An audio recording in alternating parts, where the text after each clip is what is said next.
شروع اللہ کا نام لے کر جو بڑا مہربان نہایت رحم والا ہے۔ سورج کی قسم اور اس کی دھوپ کی، اور چاند کی جب وہ اس کے پیچھے چلے، اور دن کی جب وہ اسے روشن کر دے، اور رات کی جب وہ اسے چھپا لے،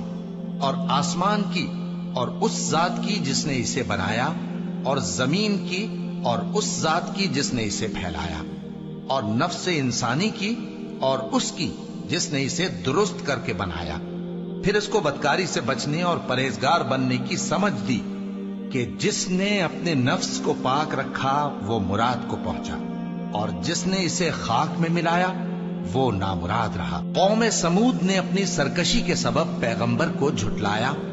جب ان میں سے ایک نہایت بدبخت اٹھا تو اللہ کے پیغمبر صالح نے ان سے کہا کہ اللہ کی اونٹنی اور اس کے پانی پینے کی باری سے خبردار رہو، مگر